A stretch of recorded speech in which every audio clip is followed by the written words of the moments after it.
समोर आणि माझ्या मित्रमैत्रिणी, आज मी आपणास स्त्री सन्मान आणि छत्रपती शिवाजी महाराज या अत्यंत महत्त्वाच्या विषयात माझे विचार मांडणार. स्त्री ही केवळ घराची शोभा नसून ती कुटुंबाचा आधारस्तंभ आहे.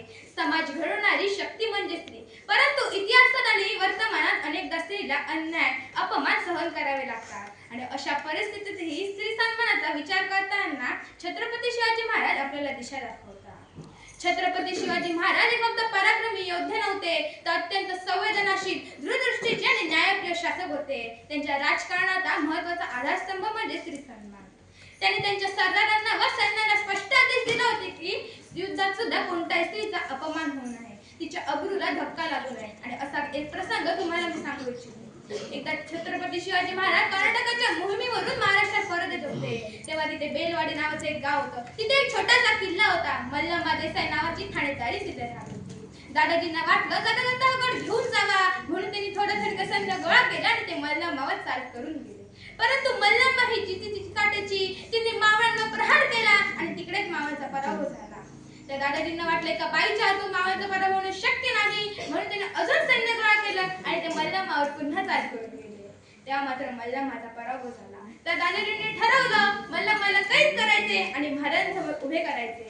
त्या मल्लम्माला कैद करत असताना मल्लम्मा आत गेली व आपल्या तान्ह्या बाळाला घेऊन बाहेर आली. आणि ती महाराज दरबारात घेणार आले. तेव्हा तिला वाटले जसा प्रत्येक राजा आपल्या गुन्हेगाराला शिक्षा देतो, तसा हाही राजा मला शिक्षा देणार, मला आणि माझ्या बाळाला मारून टाकणार. आणि ती महाराजांसमोर गेली, नतमस्तक झाली आणि म्हणाली, महाराज मी तुमची गुन्हेगार आहे महाराज, जी काय शिक्षा द्यायची असेल ती मला द्या, पण यात माझ्या तान्ह्या बाळाचा काही दोष नाही. त्या महाराजांनी स्मितास्त्र केला, चिटणीसाला इशारा केला, चिटणीस आत गेला, दुधाची वाटी व चमचा घेऊन बाहेर आला. महाराजांनी मल्लम्माच्या मुलाला उचलून आपल्या मांडीवर घेतले, त्या चमच्याने दूध पाजले आणि म्हणाले, हा जो आमच्या मांडीवर दिसत आहे ना, तो आमचा भाचा आहे. अहो म्हणजे तुम्ही आमच्या भगिनी झालात. अहो कोणता भाऊ आपल्या बहिणीचं राज्य काढून घेतो. अहो दादाजी, बहिणीचं राज्य घ्यायचं नसतं तर बहिणीला राज्य द्यायचं असतं.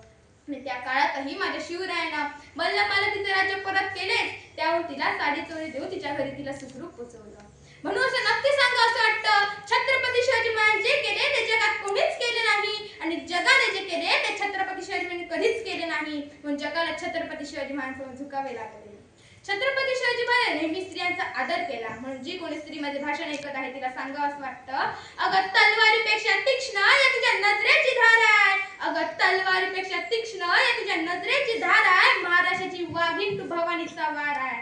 अगं भगव्याची रक्षिणी तू, स्वराज्याची तू मेघ आहे. अगं भगव्याची रक्षिणी तू, स्वराज्याची तू मेघ आहे. तू भी समजू नकोस स्वतःला, तू जिजाऊची लेक आहे, तू जिजाऊची लेक आहे. इतिहासात अशी अनेक उदाहरणं आढळतात की युद्धात जिंकलेल्या प्रदेशातील स्त्रियांना महाराजांनी अत्यंत सन्मानाने त्यांच्या कुटुंबाकडे परत पाठवले आहे. कोणती स्त्री बंदी बनून आल्यास तिला आई बहिणीप्रमाणे वागणूक देण्याचे आदेश त्यांनी दिले होते. महाराजांनी स्त्री सन्मान हा केवळ शब्दात नाही तर कृतीतून जपला आणि त्यांच्या या महामत्वामागे एक स्त्री उभी होती, राजमाता जिजाऊ. जिजाऊ मातेंनी महाराजांच्या मनात धर्म, स्वराज्य आणि स्त्री सन्मानाचे संस्कार रुजवले. जिजाऊ